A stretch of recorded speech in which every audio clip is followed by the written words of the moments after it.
Intermittent fasting was founded in India, but Indians these days ignore fasting, so the West smelled an opportunity. Now, intermittent fasting has become a Western concept. Hi and welcome to TFI English, the national socio-political analysis arm of the TFI Media Group. I am your host Piyush, and if you haven't subscribed to the TFI English channel yet, please hit the subscribe button and press the bell icon to receive all the latest updates. Coming back to the story, in this video, let's trace the history of intermittent fasting and decode how the West copied it from India. Have you heard of intermittent fasting? Of course you have. Intermittent fasting is a Western concept that is gaining wide acceptance around the world. Wait, hold your horses. Intermittent fasting is a Western concept that has been shamelessly stolen from India, repackaged and branded, and is now being sold across the world. What does intermittent fasting include? The most common regime is a 16-hour fasting regime that includes a person not consuming any food for 16 hours a day and fulfilling his or her hunger only in the remaining 8-hour window. A person needs to decide on and adhere to at least a 12-hour fasting window every day if engaging in intermittent fasting. According to some researchers, fasting for 10 to 16 hours can cause the body to turn its fat stores into energy, which releases ketones into the bloodstream. The world is benefiting from this concept, and for many people, it is even working wonders. However, what is unfortunate is the fact that Indians are falling for this concept as well, while not realizing intermittent fasting owes its origins to Hindu culture. Fasting is an integral part of Sanatan Dharma. The fasting regime is very diverse among Hindus, and unlike Christian and Muslims, the consumption of water is not only permitted but even welcome during fasting periods. In every month of the Hindu religion, there falls Ekadashi Amavasya, Purnima, Sankashti Chaturthi and Pradosh Vrat. Separately, every Hindu month has a Masik Shivratri and Krishna Janmashtami, and fasting can be undertaken on these days as well. On an average, in every Hindu month, there is scope for fasting for at least 10 to 15 days.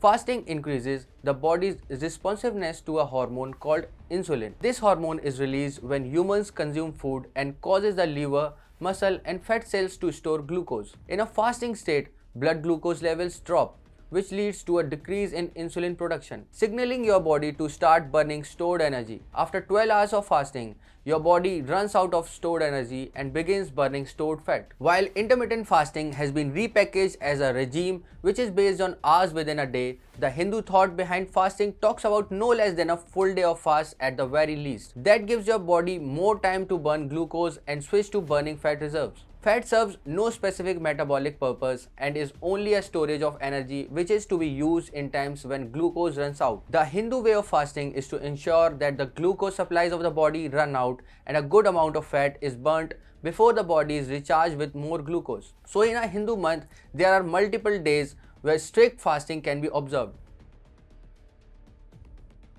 We all know about the Sola Somvar regime, don't we?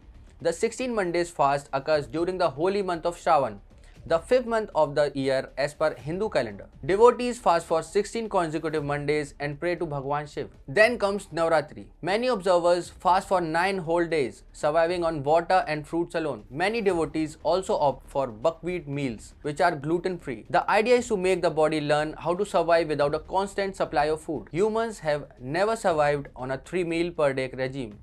This is a fairly new and again imported concept which came out of the West. Until recent history, Indians consumed 2 meals every day. In ancient India, 1 meal every day, which was large in size, was considered more than sufficient to keep a person going for the 8 watches of the day. The human body is not designed to constantly be supplied with food. It is designed to combust energy. The modern way of life has made this combustion of energy very difficult, leave alone burning fat. People now cannot manage to get their bodies rid of excess sugar as well. That calls for fasting regimes to be taken up. Just remember, the next time you fast, nobody from the West has taught you how to do it. Fasting is an inextricable part of the Indian culture and must be recognized as such. Indians must learn to give credit where due and stop importing appropriated ideas from the West.